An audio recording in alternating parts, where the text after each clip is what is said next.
son los aguerridos de los aguerridos, porque vienen en un puente. Sí, muy bien.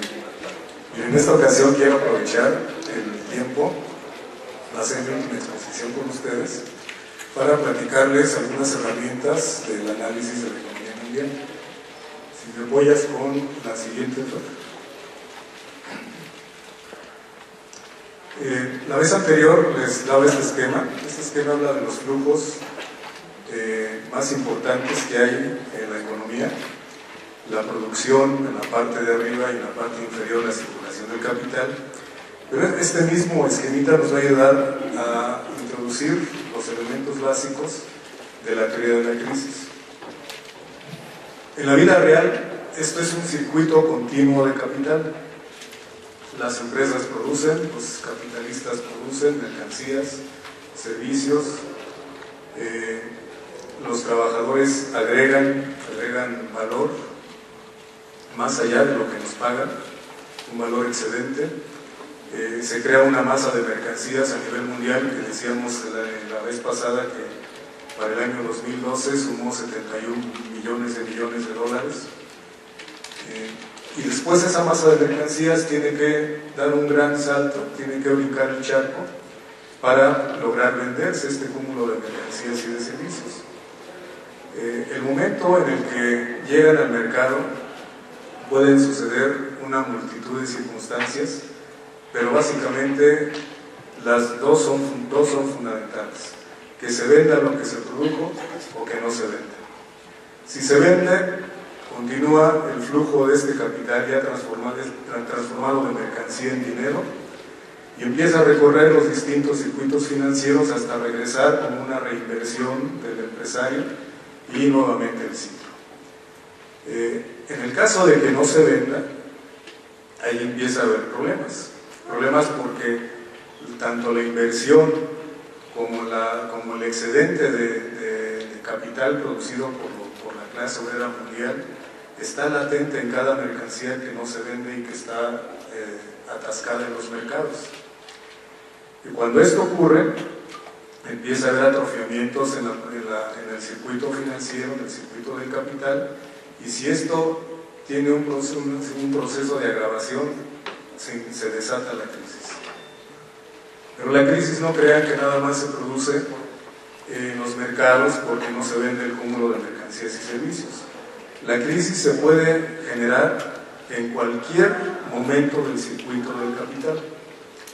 Si hay, por ejemplo, un colapso productivo importante, por ejemplo, que caigan las 2 o 3 industrias más importantes de un país por huelgas, por escasez de materias primas, por paros empresariales, esto puede generar una crisis de la producción. Si hay en los mercados una gran cantidad de cartera vencida, si los empresarios que están dedicados a comprar lotes inmensos de mercancías para revenderlas no le pagan a los productores, a los empresarios que están en la industria, eso también empieza a generar focos rojos. Por cierto que una de las pistas o uno de los indicadores que pueden tomarse en cuenta para prevenir la proximidad de la crisis es justamente esto: es el aumento notable de la cartera vencida. Miren, y no nada más de nosotros como consumidores finales, sino fundamentalmente de los empresarios que están dedicados al tráfico de mercancías, a los que compran a lo grande. Si esta cantidad de deudas empieza a aumentar, los bancos avientan las señales diciendo que está aumentando la cartera vencida, como sucedió hace aproximadamente un par o unas 3 semanas. Cuando los bancos que llevan el registro puntual de las deudas o de la morosidad empiezan a aventar los focos rojos, es de que hay la probabilidad de que entremos o de que estemos en el umbral de una crisis. Claro, pero este no es la única forma ni el único indicador. Pudiera ser que brinca en esa parte o que no se desata la crisis en el momento de la compraventa, sino que la especulación es tan grande que afecta todo un mercado financiero. como por ejemplo sucedió en 2008 con la economía de Estados Unidos. Digamos que empiezan a hacer crisis las aseguradoras, las afianzadoras, el sistema financiero que está conectado con las hipotecas, o sea, con el financiamiento de las casas, de las construcciones. Como fue en 2008, empieza a haber cracks en este tipo de mercaditos financieros, o bueno, de grandes mercados financieros. Bueno, ese es otro anuncio de la crisis. También puede haber colapsos del sistema bancario. Recordemos, por ejemplo, el caso de México en 1982, cuando el surrealismo mexicano convirtió a un presidente en perro, un presidente se convirtió en perro, ¿se acuerdan? Bueno, porque iba a defender el peso como un perro. Entonces, el impacto de la crisis mundial de deuda provocó aquí en México una crisis del sistema bancario. Y de ahí que tuvieron que rescatarlo vía nacionalizaciones parciales. Acuérdense que López Portillo nacionalizó la banca en ese tiempo, la levantó, la remozó y después se la regresó a los capitales privados.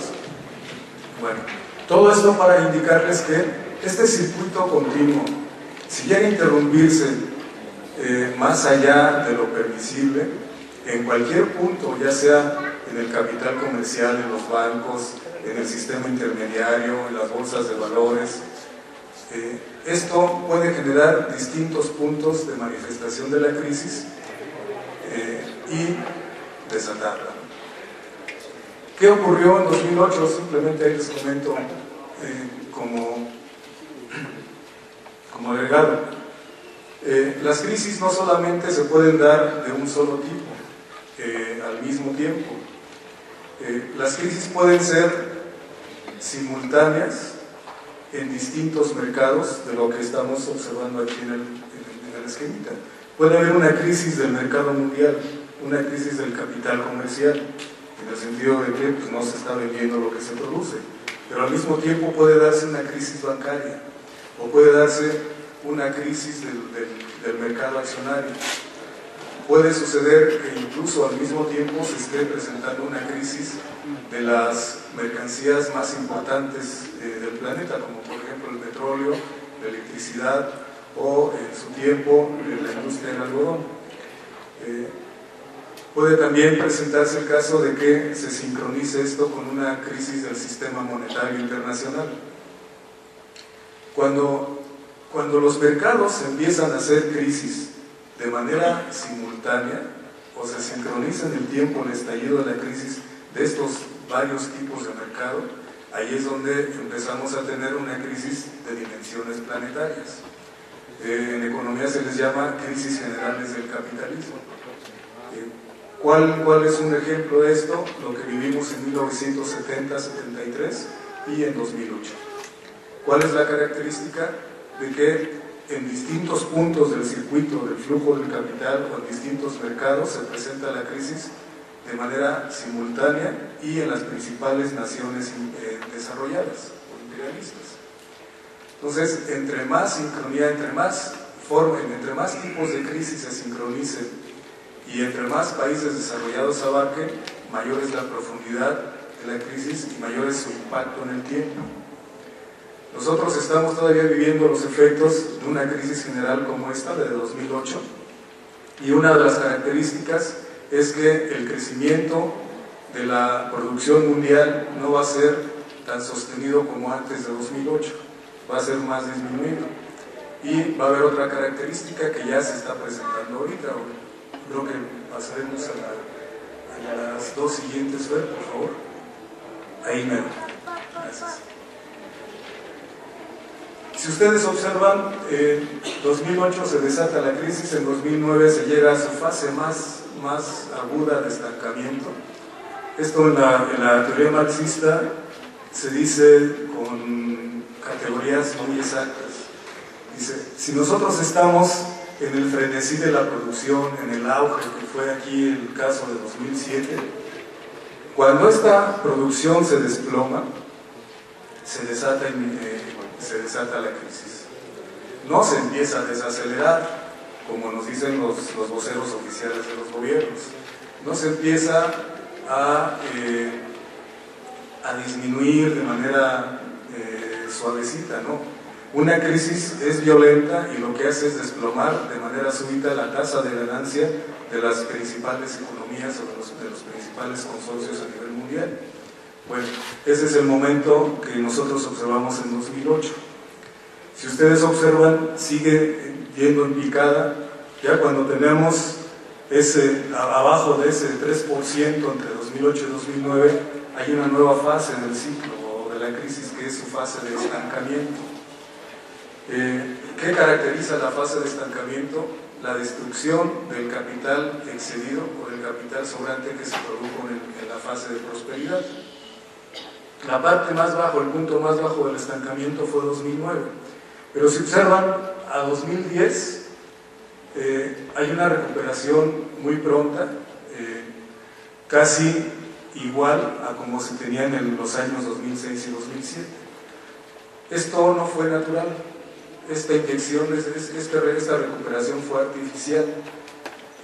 ¿Cuál fue el artificio? Que los gobiernos y los organismos mundiales inyectaron muchísimo capital a las economías y sobre todo a aquellos países que estuvieron bastante involucrados con la especulación de los créditos hipotecarios de Estados Unidos, lo que llamaron los créditos basura, las subprime. Bueno, inyectaron tanto que artificialmente llevaron la producción mundial hacia una recuperación más allá del 5% en 2010. 2011 y 2012 tienen una tendencia descendente. Es probable que en fines de 2013 y este año 2014, si no hay otro tipo de elementos así o si no hay mano negra de las principales economías, tengamos nuevamente un momento de crisis en la economía mundial. Esto, el curso de los meses de este año nos lo va a poder definir. Pero la característica es que, fíjense, a pesar de que están augurando un crecimiento para 2014 y 2015, que nos puede prevenir de la crisis en los próximos meses, insisto, a pesar de que los organismos mundiales como el Fondo Monetario Internacional o el Banco Mundial o el mismo gobierno federal, para el caso de México, están anunciando que va a crecer un poquito más la economía, sin embargo, este crecimiento, esta recuperación mundial no está acompañada por un aumento del empleo, sino por el contrario. Una de las secuelas de la crisis general de 2008 es de que si hay crecimiento, este crecimiento se está dando sin rendir los frutos esperados en la disminución del desempleo y el subempleo a nivel mundial. Es una de las características que tenemos nuevas de esta situación. Se supone que la economía mundial, igual las economías nacionales, tienen por lo regular 3 años de reanimación y de prosperidad económica y otros 3 años de crisis y estancamiento. Más o menos las crisis en el capitalismo son cíclicas. Antes eran de entre 8 y 10 años en el siglo XIX, pero a medida que nos acercamos al tiempo actual va disminuyendo el tiempo del ciclo, el tiempo total del ciclo. De ser de 8 a 10 años en la actualidad, en el siglo XX y el siglo XXI, lo que va del siglo XXI, el ciclo se ha reducido a 6 años aproximadamente. Insisto, 3 años de ascenso y 3 años de crisis y estancamiento. Si fuera así, vamos a tener la crisis ya manifiesta para el año 2013, según el comportamiento del Producto Mundial. Bueno, ¿qué significa esta rayita ahí? Dice PIB mundial. El PIB mundial es la abreviación de Producto Interno Bruto Mundial. Es lo que, digamos, se produce por todo el planeta a nivel mundial. No es muy exacto este indicador porque abarca el resultado del sistema financiero, por ejemplo, de los comercios más importantes, y la característica de las finanzas y el comercio es de que no agregan nuevo valor, no crean nuevas mercancías, sino únicamente están repartiéndose lo que la esfera productiva produce. Ellos se lo reparten, se reparten la parte de la ganancia mundial. Bueno, se supone, les digo que para 2013 aquí tendríamos nuevamente la manifestación de la crisis. Habrá que esperar ya las cifras actualizadas de los organismos mundiales. Ya están saliendo entre marzo y abril. Habrá que seguirlas de cerca con algunos portales que les traigo ya al final de esta presentación. Pero pues ahí está la característica, ¿no? Pasaríamos a la siguiente. Miren, si la producción se midió en la gráfica anterior, la producción mundial, esta gráfica está midiendo el comercio mundial o el mercado mundial. Y observen que sí hay, aunque aparentemente hay un crecimiento entre 2010, 2011 y 2012, observen que entre la barra de 2011 y 2012 casi se está comerciando el mismo valor de mercancías y de servicios. Por ejemplo, en 2011 estuvo cercano a casi a 45 billones de dólares, millones de dólares. Pero para 2012 está apenas resbalando o llegó a la rayita de los 45 billones de dólares. Esto quiere decir que la velocidad de aumento del comercio mundial está disminuyó de 2011 a 2012. Si nosotros graficáramos el porcentaje de variación entre un año y otro, ahí veremos que entre 2011 y 2012 hay una disminución del volumen del comercio mundial, lo que se corresponde de manera muy congruente con los resultados de la producción mundial de la gráfica anterior.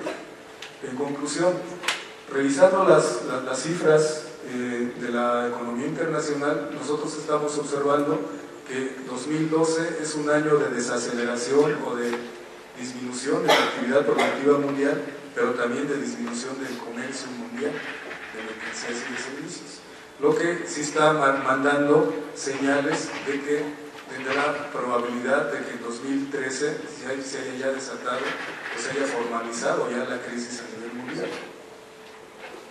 Bueno, aquí está medido lo que les comentaba. Si la gráfica de barras anterior, si graficamos los porcentajes de variación de un año con respecto al otro, ahí vamos a poder observar que, al igual que en la gráfica de la producción, 2010 empujó mucho el valor del comercio mundial de mercancías. Para 2011 casi se sostiene la misma cantidad, pero vean, baja el porcentaje del 20% de aumento que tuvo casi en 2011 a casi 4% de aumento. Esa es la diferencia. En cristiano, ¿qué quiere decir esto? En 2011 aumentó el comercio mundial casi 20%, pero en 2012 apenas alcanzó un 4% de aumento. Y este resultado es uno de los resultados que más nerviosos ponen a los capitales a nivel mundial, a los gobiernos, porque una disminución tan notable del comercio mundial sí es un signo fuerte de probabilidad de crisis a escala mundial. Ahora, ¿qué es lo que está detrás de esta disminución del porcentaje? Si nosotros observamos la producción y el intercambio mundial en el sudeste asiático o en China, ahí observamos que más o menos hay un aumento sostenido tanto de la producción como del volumen del comercio. Pero si vemos los datos de economías como la de Estados Unidos, la Unión Europea y las principales economías del sudeste asiático, ahí veremos que hay una disminución importante del comercio mundial que se refleja en esta grafiquita. Entonces, por lo tanto, cuando uno está analizando la economía mundial, cuando se preocupa a ver en qué estatus estamos, hay que observar estas dos fuerzas, la producción mundial y lo que es el mercado mundial, para ver hasta dónde llega la disminución de la economía en términos mundiales en un tiempo dado. Pero por lo pronto aquí, estas son señales de alarma y son señales de que en este sentido las clases trabajadoras de los diversos países sean cautos en el gasto, porque se está observando que hay problemas en la venta de mercancías a nivel mundial o en el mercado mundial. Eso significa que en lo individual habrá que ser más meticuloso en los gastos totales, porque tenemos un entorno difícil a nivel mundial, tanto en la producción como en la circulación del capital o en las ventas y todas las transferencias de capital financiero. Bueno, dejo el punto de la crisis. En realidad es un tema muy vasto, apenas alcanzaría el tiempo para platicar los elementos más relevantes, los básicos. Pasaría dentro del análisis de la economía mundial a ver cómo anda la situación de las clases trabajadoras a nivel mundial o cómo anda la situación de la clase obrera mundial. Para esto me estoy apoyando básicamente en la información que brinda la Organización Internacional del Trabajo. Van a ver ahí las fuentes, y si no al final. Tomen en cuenta que estos son informes oficiales, ya están maquillados por los gobiernos, ya están trabajados, pero aún así, con todo y el maquillaje que acostumbran los organismos mundiales y los gobiernos, se deja ver la situación que viven las clases trabajadoras a nivel mundial en estos momentos. Por ejemplo, aquí, en este cuadro, se muestra el porcentaje del desempleo que hay a nivel mundial para el año 2012. Vean, es el primer renglón. Para 2012 está calculado el desempleo en el 6% del total de los trabajadores. Más adelante vamos a ver qué significa ya en números reales ese 6%. ¿Me ayudas a la siguiente? Bueno, aquí está el desempleo mundial, ya no en porcentaje, sino medido en millones de trabajadores. Dice desempleo en el mundo, millones. Dice el total para el año 2012 son 196.900.000 trabajadores desempleados. Esta es la cifra, la última cifra, además la otra es preliminar, la del 2013. Pero si se dan cuenta, en los tres escenarios probables de 2013, el más bajo, el medio que está en la penúltima columna, o el más duro, que es el de la última columna, hay una diferencia de desempleados entre 2012 de 196.900.000. El escenario más difícil es que esto aumente a 204, casi 205 millones de trabajadores desempleados. Entonces, bueno, esto es, digamos, dos de los aspectos básicos. Si me apoyas con la siguiente, gracias. Bueno, ahora estas son las cifras del empleo contra la población. O sea, ¿cuántos trabajadores, qué porcentaje de trabajadores están empleados frente al total de la población en esta gráfica? Dice lo siguiente. Dice es el radio de población a empleo en el mundo y las regiones. Tocamos el mundial, que es la primera línea. Igual para 2012, dice que el 59.6% de la población mundial trabajadora está empleada. Aquí una aclaración, no es la población mundial total, no son los más de 7.000 millones, sino aquí está refiriéndose solamente a los trabajadores. Entonces nos dice que el 59.6% de la población trabajadora o en edad de trabajar está empleada. Vamos a la siguiente. Por sectores, la distribución del empleo está de esta manera. Igual a nivel mundial, fíjense, a nivel mundial para la agricultura en el año 2012 son 31.9%.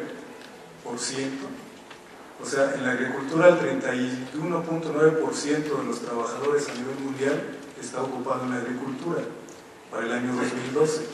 En la industria es el 23% y en los servicios para el 2012 es el 45%. Los que ya somos un poco más maduros que los maduros, podrán ver que antes la mayor parte de los trabajadores estaba contratado en la agricultura ya por 1920, 1930.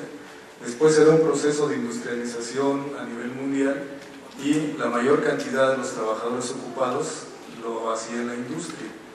Pero después de la crisis de los años 70 del siglo pasado, hay una inversión y ahora la mayor parte de los trabajadores que tienen empleo están ocupados en el sector servicios, el 45% del total, es una cantidad muy grande.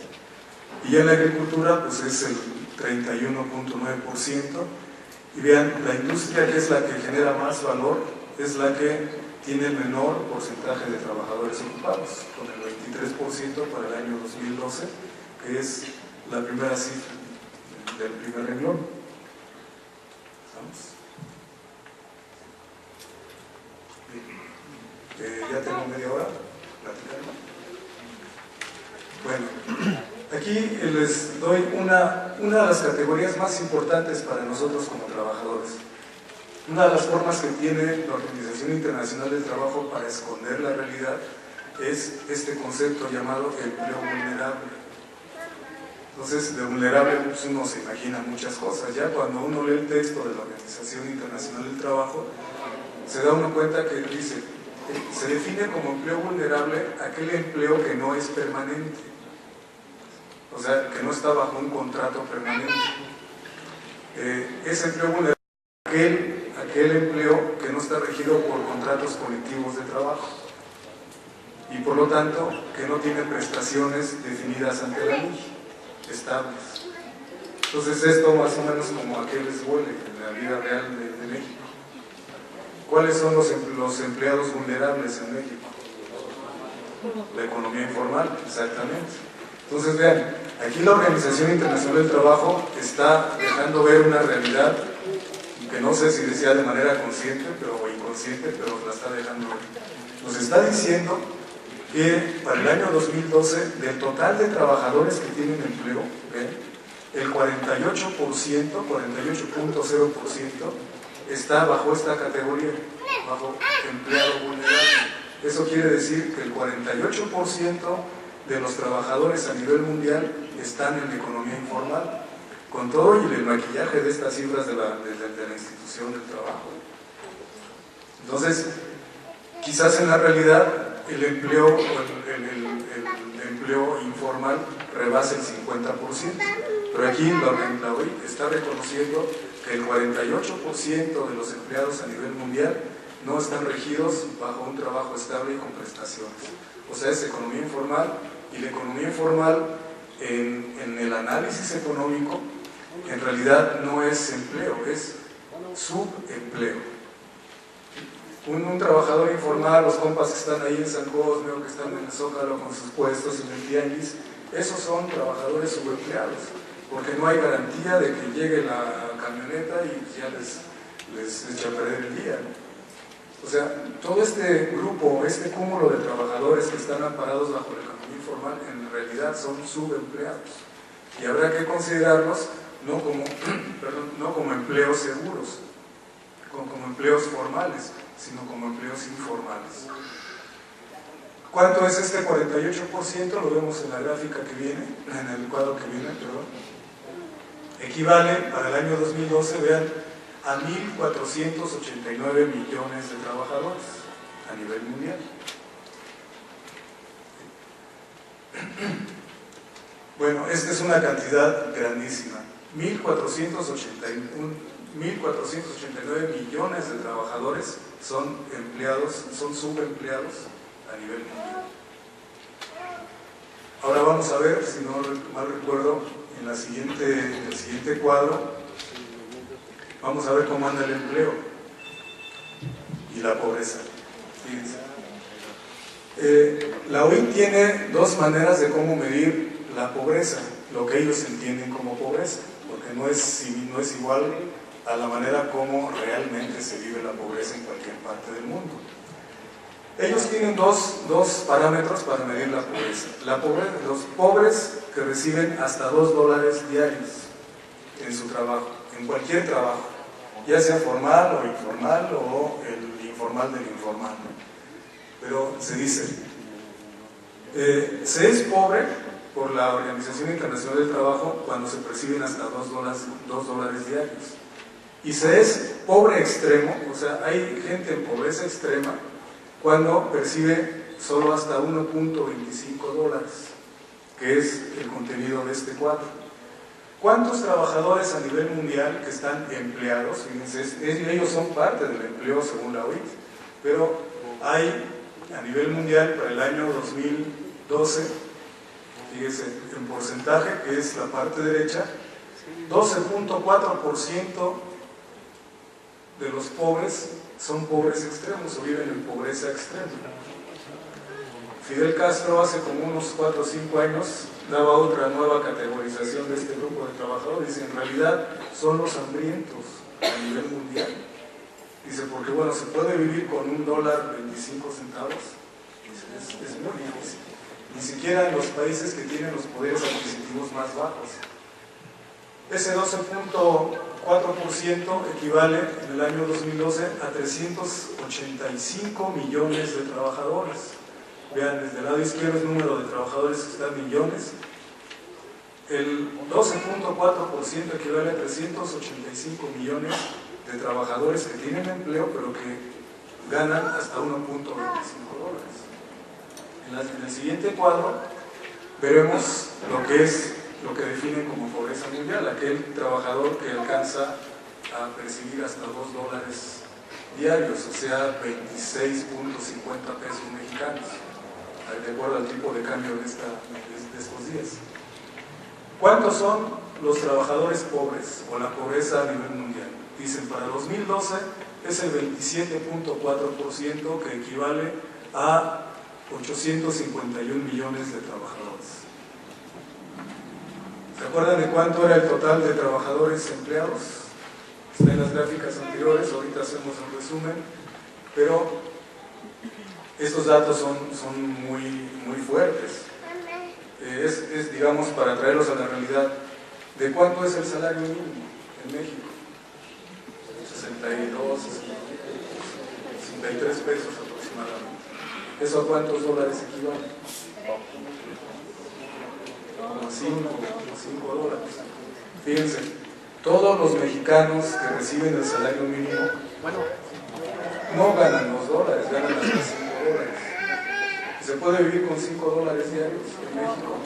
Para nada.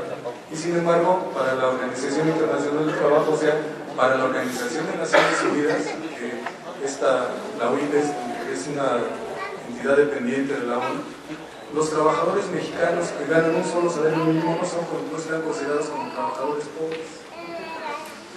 Incluso aquel compa que gane 2.5 o $2.1 ya deja de ser pobre, según la OIT.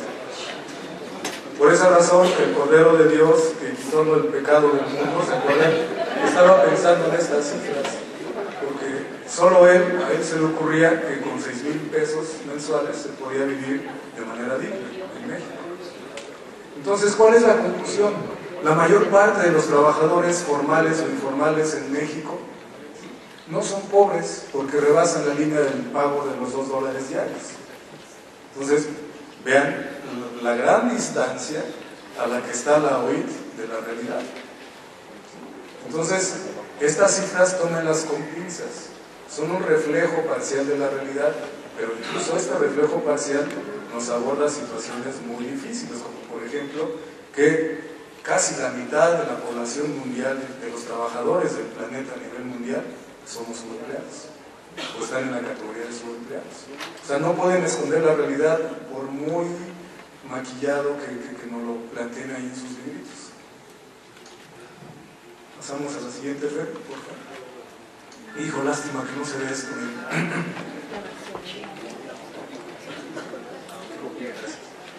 Miren, esto es un cuadro que está sacado igual de la OIT, pero de un informe que les recomiendo que lo lean ahí con el tiempo. Se llama Informe Mundial sobre los Salarios.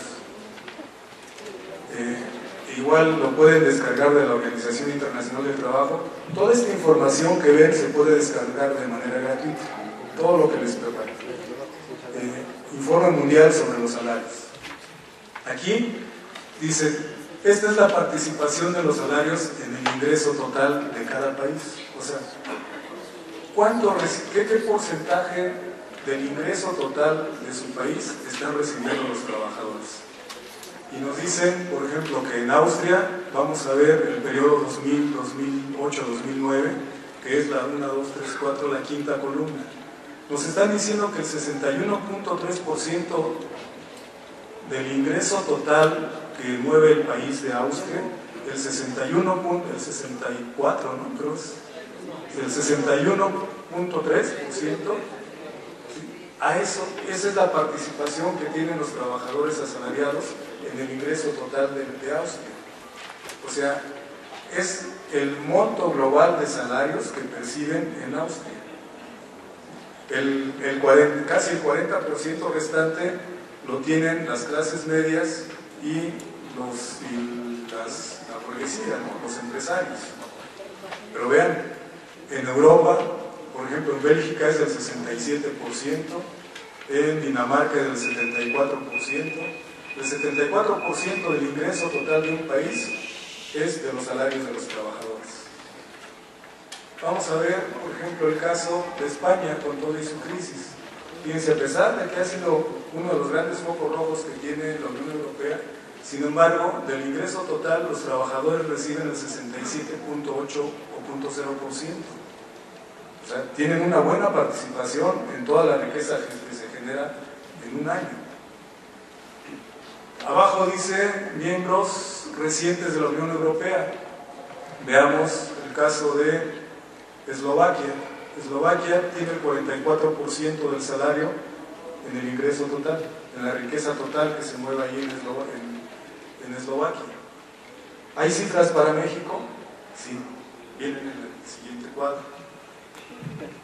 Dice América, vean.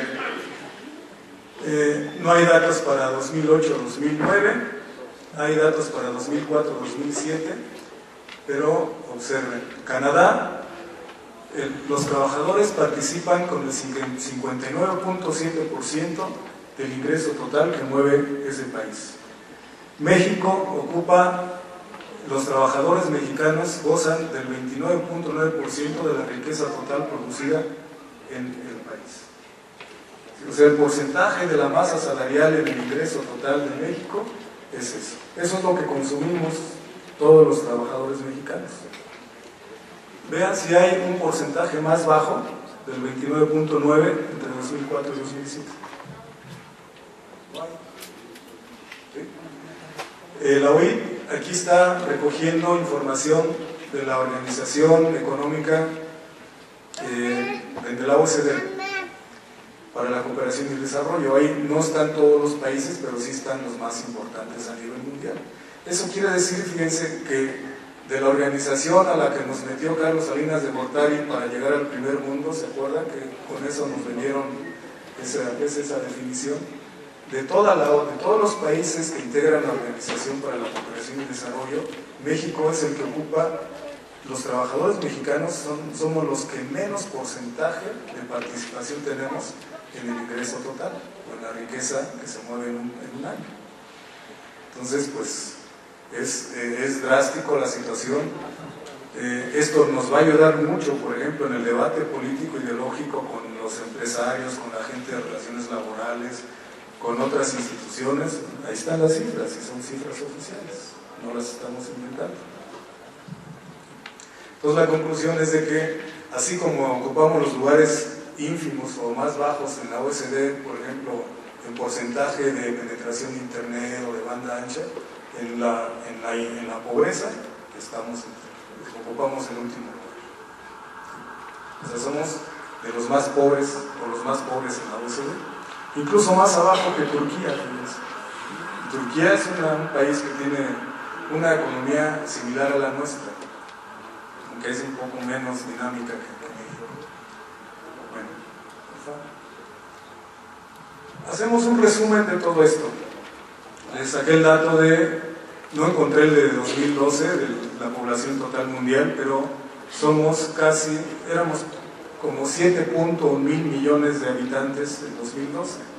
Para diciembre de 2013 somos esta cantidad, 7.136.796.000 habitantes.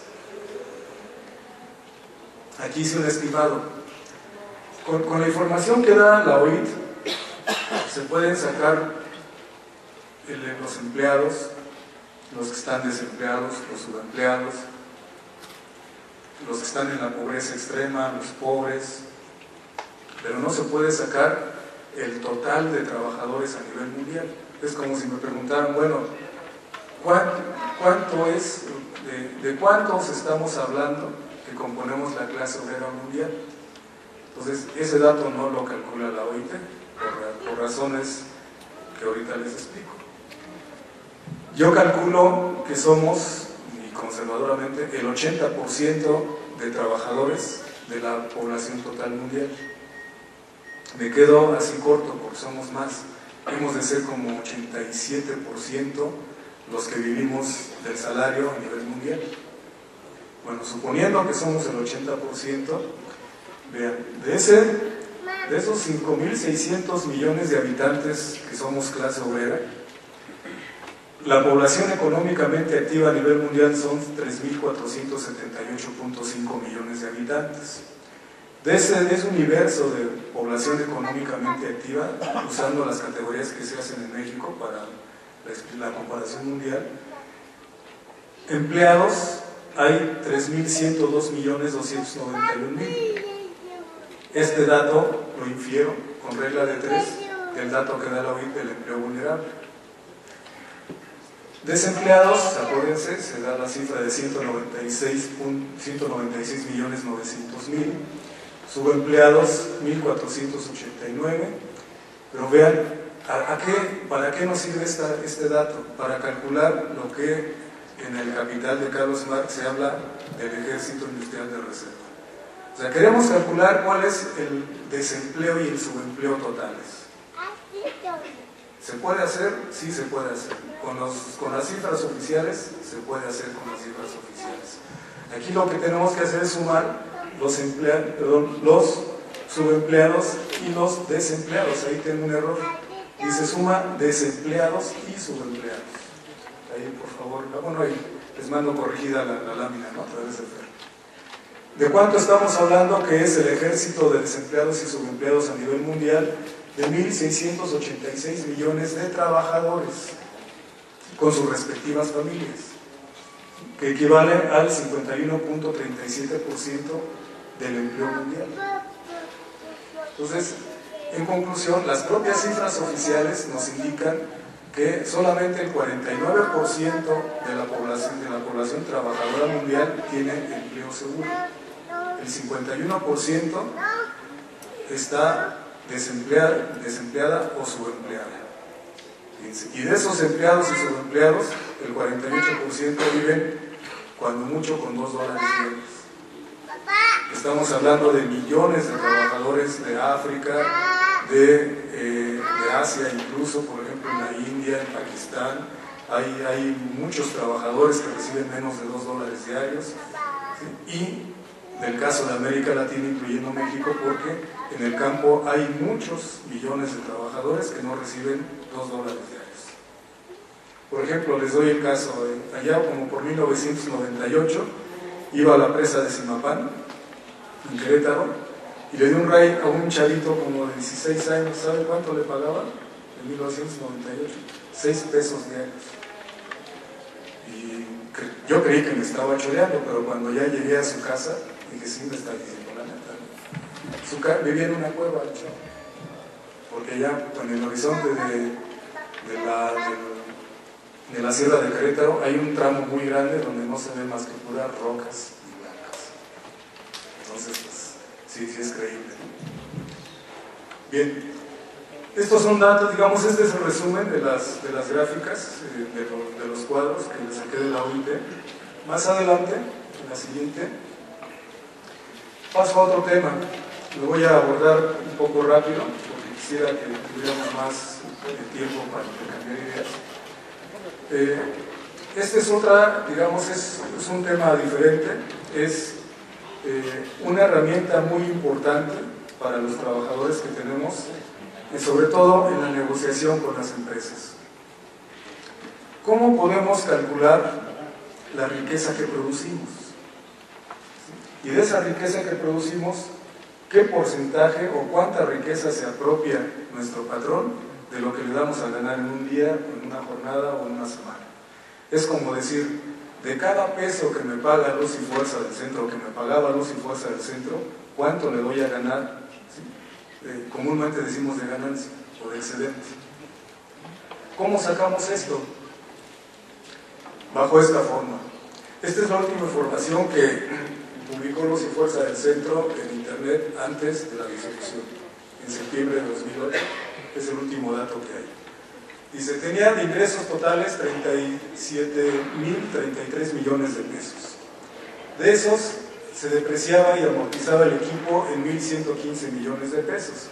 Por lo tanto, había un resultado de 36.918 millones de pesos de ingresos netos.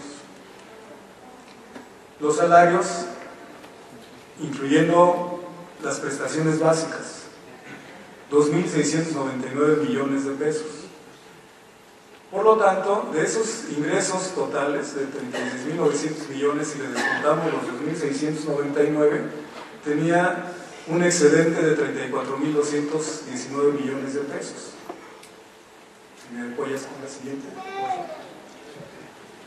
Si nosotros dividimos el excedente entre el salario, ahí obtenemos una tasa, le llaman en la economía política de Carlos Marx tasa de plusvalía, en el lenguaje convencional una ganancia para la empresa o un excedente de esta forma. Si dividimos el excedente entre los salarios nos da, y lo multiplicamos por 100, nos da un resultado de 1.267% de tasa de excedente o de tasa de plusvalía. Aquí hay un pero. Pudiera ser menos si sumamos las prestaciones, porque esto no incluye, por ejemplo, el fondo para jubilaciones. Son los salarios más las prestaciones básicas del contrato. Dice, pero si hacemos más riguroso el cálculo, tendríamos que incluir las prestaciones, pero también lo que el gobierno federal le regresa a los empresarios vía subsidios, que eso también es parte del ingreso de Luz y Fuerza del Centro, es parte de la ganancia producida. Dice, tendríamos que agregar al excedente los subsidios otorgados a las empresas y a los usuarios. Si hacemos esta división, la tasa de excedente o tasa de plusvalía sería aproximadamente para Luz y Fuerza del Centro a septiembre de 2008 de 1.110%. Al cristiano esto quiere decir que por cada peso pagado en salarios, Luz y Fuerza del Centro obtenía 11.1 pesos de excedente o plusvalía. Y eso que en el lenguaje convencional, en la demagogia del gobierno federal, siempre dijeron que Luz y Fuerza del Centro era una empresa ineficiente y que no generaba rentabilidad.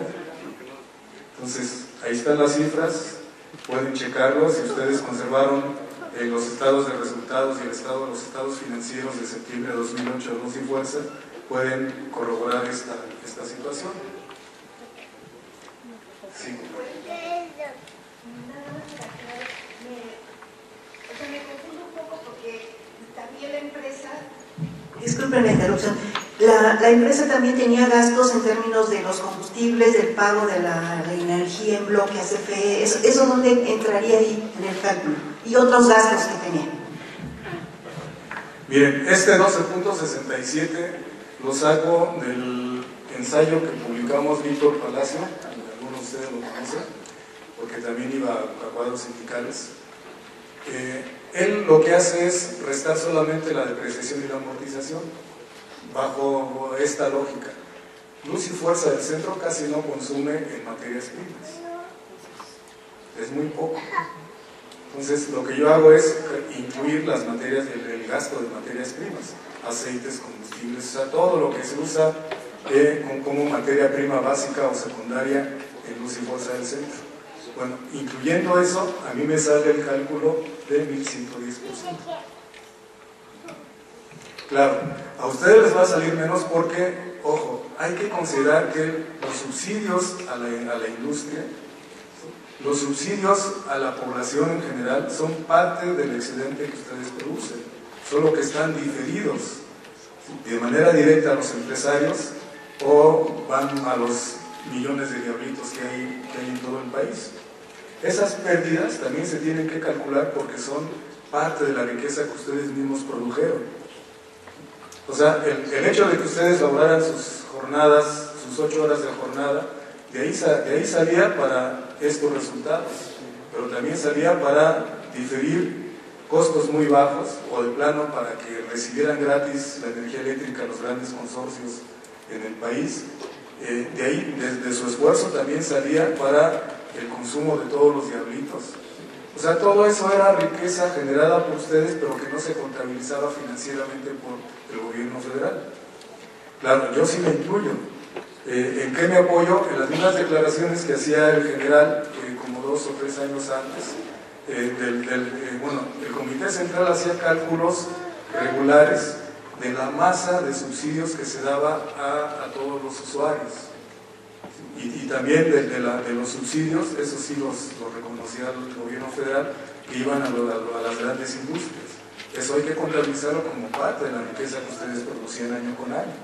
Entonces, gracias a esa suma es que se sacó este dato de 11.110%. Si no lo incluyera, de todas maneras, el cálculo más pobre que se puede sacar sin incluir los subsidios es de que por cada peso que les pagaba Luz y Fuerza, ustedes producían 6 pesos adicionales de excedente. O sea, aún así, aún sin los subsidios, Luz y Fuerza del Centro era muy rentable. ¿Por qué muy rentable? Estas tasas de plusvalía o estas tasas de generación de excedente se comparan, por ejemplo, con las de algunos sectores de telecomunicaciones. Por ejemplo, Telmex tiene tasas de plusvalía como de 1.300%. O sea que no, Luz y Fuerza del Centro no era una empresa mala, era una de las mejores empresas que tenía el país. Por esa razón se atreven a decir que CFE es de clase mundial, porque Luz y Fuerza, CFE anda por tasas de plusvalía similares. Si el contrato colectivo de trabajo era similar al de ustedes, un poco menor, obviamente, pero pues, es obvio que también esta gran empresa produce altos niveles de rentabilidad. Bueno, ¿me ayudas con la otra? Bueno, otra manera de preguntarse esto es, bueno, si por cada peso que me pagan en salarios, ¿cuánto recibe Luz y Fuerza? Los empresarios, la gente, por ejemplo, si tienen ustedes familiares que tengan negocios, ellos no van a decir, no, lo que yo tengo invertido me genera tanto. Por ejemplo, en el lenguaje común de ellos es decir, ¿cuánto me deja la inversión total que tengo en un negocio? O sea, ellos no dicen, no, lo que genera el salario de los trabajadores es tanto, no. Ellos calculan cuánto margen de ganancia hay por la inversión total, no por lo que pagan en salarios nada más. Y si hacemos ese cálculo en la economía política de Carlos Marx, en la crítica de la economía política, eso se denomina tasa de ganancia. Y la tasa de ganancia es el corazón de todo el capital, de todo empresario, de todo país capitalista, y es el corazón del capitalismo mundial. Si ustedes quieren pulsar correctamente la economía mundial, tienen que estar al pendiente de cómo ha variado la tasa de ganancia. Esta es la herramienta más exacta que tenemos para medir el ciclo económico y el comportamiento de la economía mundial, junto con la tasa de producción. Ahora, ¿cómo se saca la tasa de ganancia? Es como pensar, bueno, en vez de decir de cada peso pagar un salario, es de cada peso que tengo invertido en mi negocio o en la empresa, ¿cuánto saco de ganancia? Y pues, dice, para 2007, el cálculo que yo tengo es que la tasa de ganancia un año antes de la disolución de Luz y Fuerza era del 26.9%. O sea, por cada peso total invertido había de ganancia 26, casi 27 centavos, incluyendo maquinaria, equipo, planta, propiedades, las presas, el sistema de distribución, todo. O sea, lo que llaman financieramente el activo total. Por cada peso invertido en el activo total, Luz y Fuerza del Centro se llevaba 27 centavos. Ahora, ¿cuál es la tasa media de ganancia mundial? 22 centavos. La tasa mundial de ganancia oscila entre 20 y 28 centavos, entre 20 y 28 centavos por cada dólar invertido. Lo mismo en Estados Unidos que en China, etc. Ese es el promedio mundial. Entonces, Luz y Fuerza del Centro estaba arriba de la media mundial de tasas de ganancia. Entonces, un argumento más para medir la consistencia de la industria eléctrica en México y para medir el grado de demagogia que tenían los gobiernos federales. Bueno. Y finalizo con esto. ¿En dónde podemos encontrar esta información? Les hice un resumen, digamos, bueno, no resumen, sino les listé las fuentes más importantes a nivel mundial para seguir la marcha de la economía mundial. La primera es el Fondo Monetario Internacional. Ahí les recomiendo 2 informes anuales. Uno que se llama Perspectivas de la Economía Mundial, otro que se llama Reporte sobre la Estabilidad Financiera Mundial. Ahí meten toda la parte financiera, bueno, casi toda la parte financiera. Del Banco de Pagos Internacionales, esta es una base muy importante que incluso la mayoría de los economistas no explotan con la debida necesidad. El Banco de Pagos Internacionales es una institución europea, pero lleva el registro de todos los movimientos financieros a nivel internacional, fundamentalmente de todo lo que es deudas, pagos, etc. El Banco Mundial, el Informe de Desarrollo Mundial, se lo sugiero, del Departamento de Comercio de los Estados Unidos, la sección del Buró de Análisis Económico, ahí está, lo que está en azul son las entradas por internet, de la Organización Económica para la Cooperación y el Desarrollo Económicos. Ahí no les pongo 1 o 2 artículos o libros porque tiene una información muy buena, es muy vasta. Nada más les pongo link, váyanse a publicaciones y estadísticas y ahí pueden escoger economía mundial, telecomunicaciones, energía. Es de los organismos que publica libros completos sobre la situación de la energía en el mundo. Es muy buena esta base de datos. Para analizar el mercado petrolero mundial, váyanse a la OPEP y el boletín anual de estadística. Eso es de los más relevantes que hay. Igual no les mostré, bueno, no les listé, pero la Agencia Internacional de Energía también es muy buena referencia para ver sobre todo la parte de la producción, consumo y distribución de energía eléctrica. La OIT, el Informe Mundial sobre los Salarios, de donde saqué la proporción de los salarios en el ingreso total, y un informe que se publica cada año que se llama Informe sobre el Trabajo en el Mundo, que es ahí donde salen los niveles de empleo, desempleo, empleo vulnerable, etc. Creo que sería la última, ¿verdad? Bueno, cualquier duda, bueno, no les puse mi correo electrónico, pero parece que viene en el libro, ahí en el PDF que les repartió Fer. O si no, pues a través de Fer ahí podemos intercambiar ideas. Bueno, perdón, pero ahora sí traté de ser más breve, porque otra vez me equivoqué mucho. Gracias. Bien.